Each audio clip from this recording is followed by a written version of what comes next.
Por 7 votos a 4, o Supremo Tribunal Federal decidiu manter a prisão preventiva do ex-ministro petista Antônio Palocci. Ele está preso em Curitiba desde setembro de 2016. O ex-ministro dos governos Lula e Dilma Rousseff seguirá preso em Curitiba. Antônio Palocci foi condenado em primeira instância a 12 anos e 2 meses de prisão pelos crimes de corrupção passiva e lavagem de dinheiro e ainda não foi julgado pela segunda instância. O habeas corpus começou a ser debatido ontem no Supremo. Por maioria, os ministros decidiram não analisar o pedido, tal como apresentado pela defesa, porque o recurso é anterior à condenação do ex-ministro pelo juiz Sérgio Moro. Isso faz com que o HC não enfrente questões colocadas na sentença. Os ministros passaram a analisar então se Palocci estava preso em decorrência de alguma ilegalidade, o que poderia fazer com que fosse concedido um habeas corpus de ofício, ou seja, mesmo sem que a defesa tivesse feito o pedido corretamente. O relator Edson Fachin, Alexandre de Moraes, Luiz Roberto Barroso e Luiz Fux votaram ontem. Entenderam que não havia ilegalidade na prisão preventiva de Palocci e negaram conceder o habeas corpus de ofício. Fachin citou elementos da decisão do juiz Sérgio Moro que demonstram, segundo ele, o pagamento contínuo de vantagem indevida. Gravidade concreta do crime e especificidades do modus operandi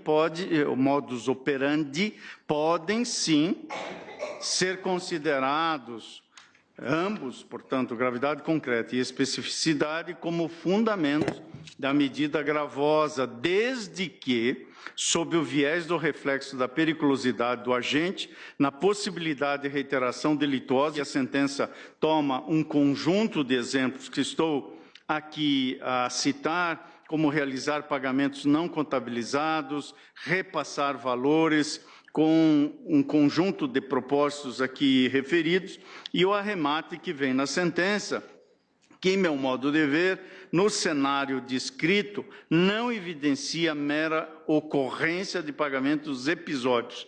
Ao contrário, descreve-se instrumento supostamente utilizado para possibilitar o pagamento contínuo de vantagem indevida. Hoje, Rosa Weber seguiu Fachin, mas depois o ministro Dias Toffoli abriu a divergência.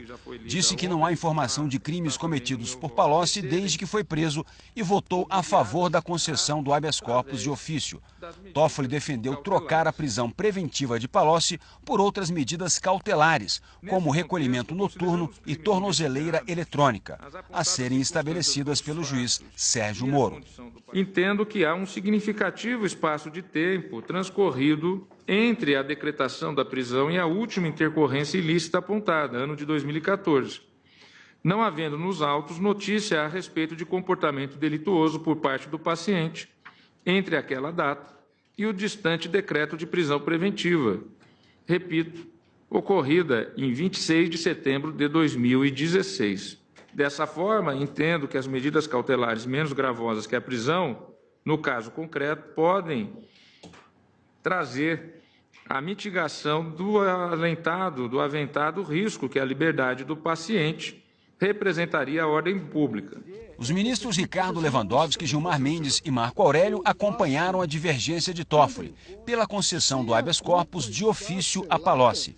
Em seguida, votou Celso de Mello, o ministro com mais tempo de Supremo. Ele seguiu o relator Edson Fachin com um 6º voto para negar o habeas corpus a Palocci, formando maioria. Assim, percebe-se que a eventual concessão de liberdade a Antônio Palocci representa risco efetivo ao processo. E mais, não fosse suficiente esse cenário, um cenário, na verdade, que se desenhou antes da decretação da prisão cautelar do hora paciente, a demonstrar a necessidade dessa medida que é, repito, extraordinária.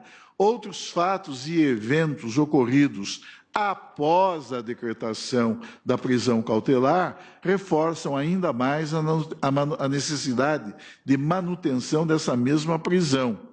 Verificou-se que, além do risco de reiteração delitiva, há também o concreto risco de Pallotti frustrar a aplicação da lei penal mediante dilapidação de seu patrimônio ou repasse de valores a terceiros. A presidente do Supremo, ministra Carmen Lúcia, também negou o habeas corpus de ofício. Foram 7 votos a 4 para manter o ex-ministro Antônio Palocci em prisão preventiva.